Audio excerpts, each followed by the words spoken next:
listening to LSU Daily with Matt Musso, your home for all things LSU sports.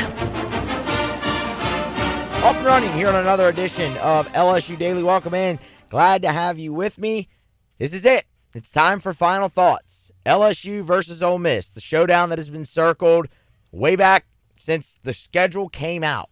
October 12th held the weekend of college football that has been circled way back since the schedule has come out, and you are central to it. You, the Red River Shootout, and Ohio State, Oregon. Those are the three that everybody wants to see. We've talked about LSU Ole Miss from just about every angle possible this week. Injuries, defense, offense, special teams, everything. We have gone through it. And now, final thoughts, where we wrap it all into one, give you the final preview, and of course the final prediction, and send you off into a weekend where hopefully LSU runs their record to 5-1. So subscribe. Please subscribe if you have not already. Share. That always helps as well. And follow me on social media at Musso Matthew on Twitter, X, Facebook, and you can find me on Instagram as well at Matthew Musso1. That is greatly, greatly appreciated. Okay. This game, in every sense to me when I look at it, and I'm going to be honest, this is the first time this season where I've actually had to struggle to decide where I'm going to pick this football game. I knew I was going to pick LSU against USC. I really thought they would win that game. I thought the improvements that you would have made defensively would have been enough, and I thought your offense, I didn't expect you to kind of go into the shell that you did in the second half. I didn't expect you to go out there and put up, 40, 45 points, but I also didn't expect the offense to get shut down the way it did in the second half there by USC. Ultimately, ended up being wrong there. It wasn't about to pick against LSU any of the next 4 weeks. They were the better football team, and you go there. When I look at this game, it is, in every sense of the word, a pick-em to me. Every sense of the term.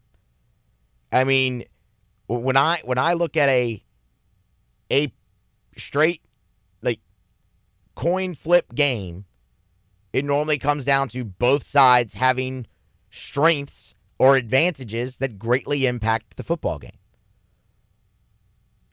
Both teams have that.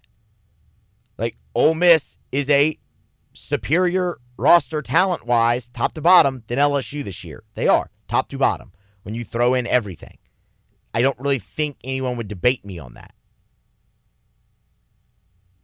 Ole Miss defensively has been better than you. You've both made improvements, but they've been better. I think LSU obviously has the better quarterback. I think Ole Miss has the better, more consistent running game over the course of the entire season.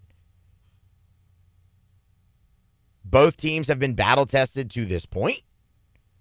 LSU, so much of the spot favors them, where you're coming off of a bye. You have the home game as a home dog at night in your building, where you've been awesome. Awesome since 2021, 2022, that era. It truly could go either way. And like I said, I think you have the better quarterback. Give me Garrett Nussmeier over Jackson Dart every day of the week.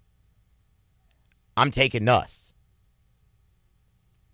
So in looking at all of that, how do you ultimately make the decision? Well, I think it's also very easy to look at this game as strength on strength.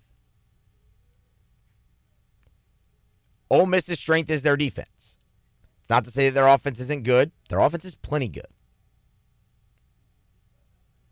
LSU's strength is their offense, clearly. But I don't necessarily know if it actually comes down to the strength-on-strength battle. And here's why I say that. One of the biggest factors in this game, maybe the biggest factor in this game, is the health of wide receiver Trey Harris for Ole Miss. We have talked about that literally since the week began. We have passed along any and all information that we could garner from that, whether it be from Lane Kiffin, whether it be from people around Ole Miss, whatever. And then he comes out on the injury report as questionable. I can't imagine in a game of this magnitude that Trey Harris doesn't at least give it a go.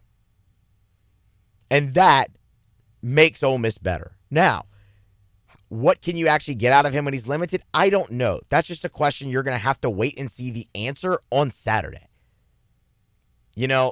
They'll get him shot up. They'll tape him up. They'll do everything they can to get him out there ready to go play. Him being a Louisiana guy, a game of this magnitude, I can't imagine he doesn't give it a go. Now, is it the old adage where it's, man, Trey Harris at 50% is better than no Trey Harris at all? I don't know. Again, I don't know how true that is. You hear that all the time, but ultimately with that, I look at it and I go, okay, you can't fully know until he gets out there and gives it the go. But ultimately, when you just look at the season sample size, Ole Miss is way better with Trey Harris, as anyone would be with the best wide receiver in the country. So with him giving it a go, that matters. That gives Jackson Dart a lot more confidence offensively. That gives Ole Miss their best weapon back offensively, albeit at what percentage? Don't know, but that gives them to them. But then there's the running of the football.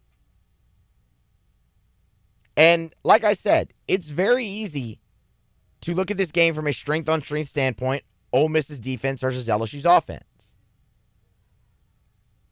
But I think I know how that's going to go. Like, LSU's going to score, but I don't think they're going to score a lot. But they're going to score, and they're going to be able to be in the game against Ole Miss's defense. Because I think that's just the way this game goes. We talked about that earlier in the week, that I think the defenses decide the game.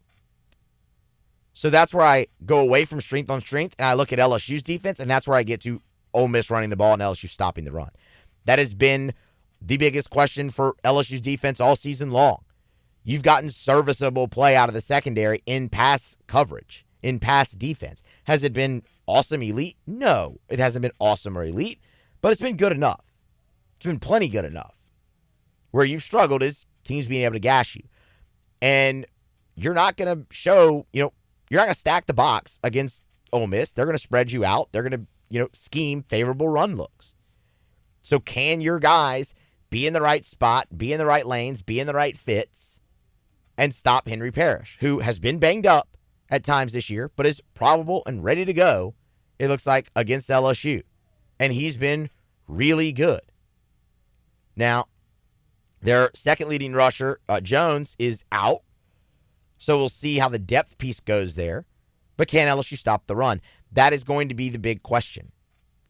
The last two times out, LSU's been much better. They held UCLA to 14 yards rushing, but that comes with the caveat that UCLA is not a good offense, and specifically, not a good rushing offense. We talked about that ad nauseum that week, that UCLA was a bad rushing offense. You faced a much better rushing offense in South Alabama the week after that and held them to 110 yards, and that was really impressive.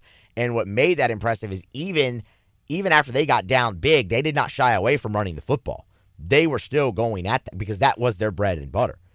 In that game that South Alabama lost 42-10, they still ran the ball for more attempts than they threw it, even down by that margin. And you held up really well there. That was encouraging. But how much of that is real?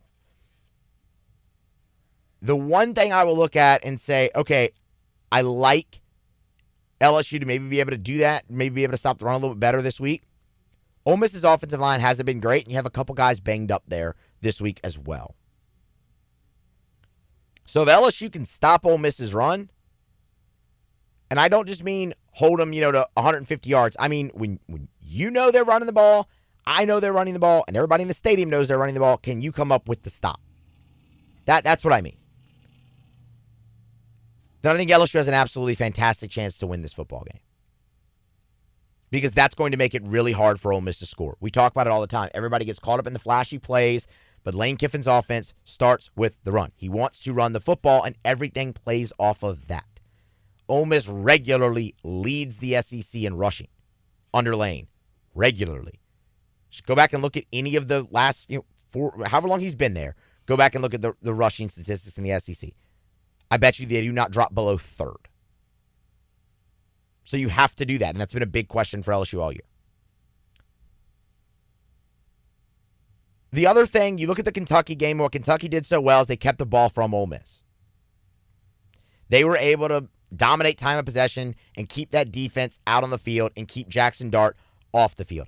LSU this season has shown the propensity to go on long, sustained drives. We talked about the two against UCLA, right? The 96, 92-yard drive. The opening drive against UCLA was a long, sustained drive. They've had some 80-plus yarders in there. Like, they have shown the ability to do that as a team. Can they do it consistently against Ole Miss?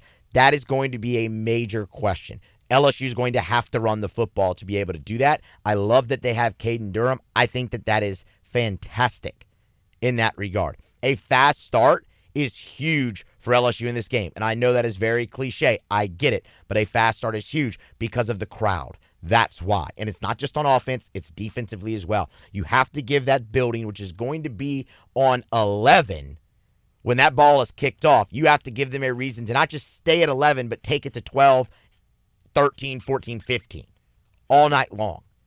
And a fast start would do that on both offense and defense. So, as you can see, we're obviously talking a lot about the defense. And when I look at Ole Miss, I look at a team that is just so vastly improved. We talked about the numbers. They were 70th in 2023 in total defense. They were up to 12 in total defense here in 2024. And I know everyone's going to point to the schedule, and I get that. But against Power 5 opponents, they're 19th in total defense. They've been awesome in the red zone. Awesome in the red zone. Second in the nation. And LSU has struggled in the red zone at times. I think both teams defensively, and again, we've talked about it, have made awesome strides this year. LSU went from 108th or whatever up to 66 right now in total defense. It's a massive jump. It's a massive jump. And the defense has decided the game. And unfortunately, I think that favors Ole Miss because they have the better defense. Brian Kelly talked about not wanting a shootout. And I fully understand his reasoning for that.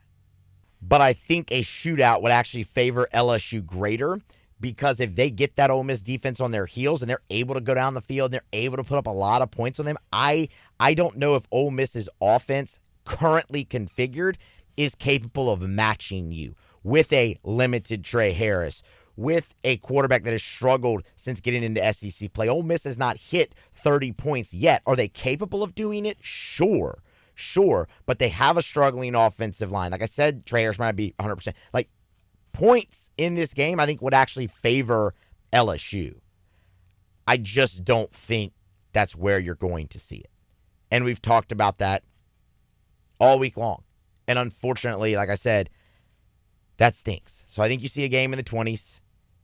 And unfortunately, I have to lean in that regard with the better defense and the better team top to bottom. And that is Ole Miss. And I will sit here and begrudgingly take Ole Miss to win this game 28-24 and hope to God that I am wrong. And I will be cheering for myself to be wrong as much as humanly possible. Because if LSU wins this football game, it is just going to set up a massive second half of their season. And I really want to be talking about that with y'all. And it is going to flip expectations for this team in a sense. And I really want to be talking about that with y'all. But until I see it, until I see them go out there and really stop the run, until I see them come off the bye and be awesome. And y'all, Ole Miss just went on the road and faced the team that was coming off a bye. And they knew they were better than them. And they dominated. So, I mean, that puts a chink in that narrative a little bit. I get it. Williams-Brice in no way is ever Tiger Stadium, and we've talked about that. But I also think Ole Miss needs this game more as well, and we talked about that. This would only be LSU's first conference loss. This would be Ole Miss's second. So all in all, better defense, better roster top to bottom. I think a more desperate team than LSU. I like the Rebels 28-24, and I hope to God that I'm wrong. All right. Y'all smash the like, get subscribed. Don't hate me for that too much, or do. I don't really care. Just like, subscribe, share, be here for the honest takes, and be here next time for more. We'll recap the game on LSU Daily.